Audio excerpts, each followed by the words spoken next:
तिरंगा सबको एक एक पकड़ा दें ना, को एक एक करोड़ रुपया इनको ला के दे दें, ये कहेंगे 2 तिरंगे दो, 2 दो, 4 दो हमें, भाई हमने क्या करना है? चाहे कोई देखें कितने कि बांग्लादेश के नई लीडरशिप जो है वो ये मानती है कि इंडिया का रीजनल जो इन्फ्लुएंस है या इंडिया रीजनल में बड़ा प्लेयर है। अगर करोड़ आ गया तो यूरोप जाना है हमने।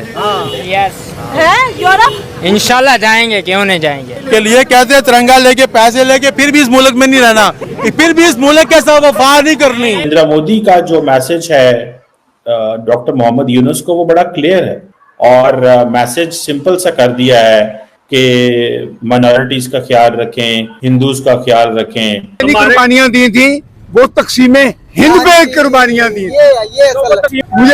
मुझे आजादी को समझना पड़ेगा, आपको तकसीमे हिंद को समझना पड़ेगा। ये जो मैसेजिंग वो कर रहे हैं नरेंद्र मोदी, वो बड़ी क्लियर मैसेजिंग है कि हमें जो है वो एक सेफ बांग्लादेश चाहिए, एक ऐसा बांग्लादेश चाहिए जो इंडिया के लिए किसी किस्म का खतरा ना हो। पाकिस्तानियों ने 14 अगस्त वाले दिन पाकिस्तान के परचम के साथ साथ कश्मीर के झंडे भी उठाए हुए थे और उनकी जुबान पर एक ही नारा सदेआम था कि कश्मीर बनेगा पाकिस्तान, कश्मीर बनेगा पाकिस्तान, कश्मीर बनेगा Pakistan. Reaction video start now. दोस्तों, आखिरकार बांग्लादेश के नए मोहम्मद यूनुस, उन्होंने नरेंद्र मोदी को टेलीफोन कर लिया है। इस कॉल का मकसद और मतलब ये है कि बांग्लादेश के नई लीडरशिप जो है वो ये मानती है कि इंडिया का रीजनल जो इन्फ्लुएंस है या इंडिया रीजनल में बड़ा प्लेयर है। अब देखना ये है कि नरेंद्र मोदी का जो मैसेज है डॉक्टर मोहम्मद यूनुस को वो बड़ा क्लियर है और मैसेज सिंपल सा कर दिया है कि माइनॉरिटीज का ख्याल रखें, हिंदूज का ख्याल रखें। और इस सेंस में आप ये समझ लें कि उन्होंने बेसिकली उनको जैसे नहीं कहते आप डांट दी है, मैं तो इसको ऐसे लूंगा। उन्होंने फोन किया है गुडविल। ये फोन नरेंद्र मोदी को करना चाहिए था लेकिन उन्होंने नहीं किया। आपको पता है श्रीलंका की हुकूमत ने, श्रीलंका के प्रेसिडेंट ने फोन किया है मोहम्मद यूनुस को और भी दुनिया की लीडरशिप ने किया है, लेकिन नरेंद्र मोदी ने फोन नहीं किया। फोन किया है और उन्होंने यही कहा है कि जी हम जो केयर टेकर गवर्नमेंट है उसे इंडिया की कंप्लीट सपोर्ट देते हैं और हम ये समझते हैं कि बांग्लादेश अपने अवाम के लिए, लोगों के लिए सही फैसले करेगा, जो मोटे मोटे लफ्ज होते हैं। लेकिन इंडिया ने कॉन्टिन्यूसली एक लफ्ज जिसको अपनी डिक्शनरी में डाल लिया है वो ये है कि दुनिया में जहां पे भी हिंदूज मौजूद हैं इंडिया उनके बारे में बात करेगा। ये है वो चीज जो नरेंद्र मोदी ने शुरू कर दी है। और ये आप देख लें, बांग्लादेश हो, अफगानिस्तान हो और भी मुल्क जहाँ पे दुनिया में होते हैं, अमेरिकन हो, उसके बाद ऑस्ट्रेलिया हो, बरतानिया हो, इंडिया बड़ा खुल खिला के इसके ऊपर जो है वो बात करता है। अब देखना ये है कि असल में डॉक्टर यूनुस कहना क्या चाहते हैं, क्योंकि एक तरफ ये भी मसला बन गया है कि शेख हसीना वाजद जो है उनके बारे में या उनके खिलाफ बांग्लादेश के एक इंटरनेशनल जो ट्रिब्यूनल है उसमें क्राइम्स अगेंस्ट ह्यूमैनिटी और जेनोसाइड के जो केसेस हैं वो दाखिल कर दिए गए हैं।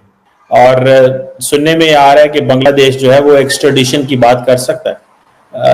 ज़ाती तौर पे अगर मैं भारत में होता, अगर मैं भारत की लीडरशिप में होता, मैं भारत का मिनिस्टर फॉर एक्सटर्नल अफेयर होता या भारत का वजीर आज़म होता, तो मैं कभी भी शेख हसीना वाजिद को वापस ना भेजता।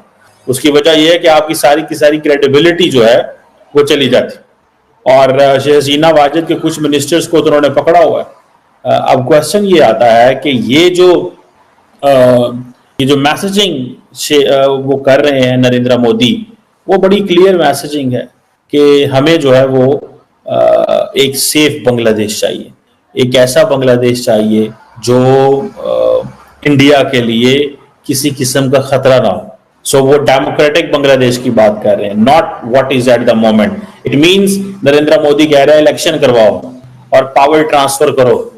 बेसिकली वो मोहम्मद यूनुस साहब को कह रहे थे कि I don't want to see you on this office, मैं आपको इस ऑफिस में नहीं देखना चाहता। इन अदर वर्ड्स और आप देखेंगे कि पाकिस्तान तो एक बहुत अच्छी साइड पे जाएगा। ये अब बैकवर्ड में आप ये ना समझें कि अब पाकिस्तान पीछे हटना शुरू हो गया है, पाकिस्तान को आगे बढ़ना है और ये आगे बढ़ेगा। और जब से ये पैदा हुआ है, जब से ये बना है, उस वक्त से ये आगे ही जा रहा है। आप ये ना देखें सर कहाँ आगे जा रहा है। अगर आप कैलकुलेशन करें, अगर एडमी मुल्क हो गए, ये क्या बात कर रहे हैं मेरे से कि आप आगे नहीं मुल्क, सर यहाँ पर फैक्ट्स एंड फिगर्स पे बात हो रही है, जज्बाती मामला पर बात नहीं कर रहे हैं। अगर फैक्ट एंड फिगर्स पे बात करें, देखिए अगर आप रिसर्च करेंगे, अगर आप रिसर्च करेंगे, जब हम आजादी ली थी, जब हम आजादी के वक्त जब गोरा यहाँ पर था, अगर पर क्या सर 30 लाख बंदे मरे, मुझे मैंने पूरी हिस्ट्री पढ़ी हुई है। आपने पढ़ा हुआ ना, लेकिन उनसे जाकर आप भी तो नहीं ना थे जो मौजूद है ना, आजादी पे नहीं कुर्बानियां दी थी, वो तकसीमे हिंद पे कुर्बानियां दी। तकसीमे हिंद आजाद ही हुआ था ना, सारे आजाद हुए थे ना। मुझे आजादी को समझना पड़ेगा, आपको तकसीमे हिंद को समझना पड़ेगा। दो नस्लें आपस में लड़ी हैं, आप बुला लें उनसे, दो नस्लें आपस में लड़ी हैं सर, ये दो नस्लें आपस, आप पता नहीं क्यों हिस्ट्री को नहीं मान रहे, लेकिन हिस्ट्री जो कहती है ना, आपने कहा आजादी के वक्त क्या हुआ, आजादी की जब हमने अलहदगी ले रहे थे, वो उनको इधर आ जाए, स्ट्रगल होती है ना, इधर आ जाए। स्ट्रगल में होता क्या है, एक भी गोरा नहीं मरा। अवाम के साथ लीडरों को भी कुर्बानी देनी होती है। ना अल्लामा इकबाल गिरफ्तार हुआ, ना कायदे आजम गिरफ्तार हुआ, गिरफ्तार हुए मुसलमान लीडर। वो तहरीक आजादी के, हिंदुस्तान की तहरीक आजादी के मुसलमान लीडर गिरफ्तार हुए। कायदे आजम लियाकत अली खान और तीसरा अल्लामा इकबाल, ये एक दिन भी गिरफ्तार नहीं हुए। सर सैयद एक दिन भी गिरफ्तार नहीं हुआ। तो लड़ाई किसने लड़ी, कुर्बानियां किसने दी? वो तो अंग्रेज, मैंने दी कुर्बानियां, हमारे बड़ों ने कुर्बानियां दी, क्यों नहीं दी? और यही कुर्बानी है, आपको पता ही नहीं है, कुर्बानी है, अंग्रेज ने कुर्बानी, बड़ों ने कुर्बानियां नहीं दी ना। आप फिर आप ये बात कर रहे हैं। मेरा दादा जो था जलियांवाला बाग में शामिल था जब जनरल डायर ने गोलियां चलाई थी। मेरा दादा सक्का। क्यों कर रहे हैं फिर इस तरह की बात? आप शहीदों का आपके अंदर ब्लड है और दो नस्लों लड़की मरी है, दो नस्लें लड़ी है, अंग्रेजों के साथ नहीं लड़े। आजम ने जो किया ना, जो हमारे साथ एहसान किया कर रहे, वो हम नहीं पढ़ा सकते। के साथ कभी आजादी मिला अमन के साथ आज तक तो हम आजाद नहीं हुए, आज तक तो हम आजाद नहीं हुए। कैसे आजाद नहीं हुए?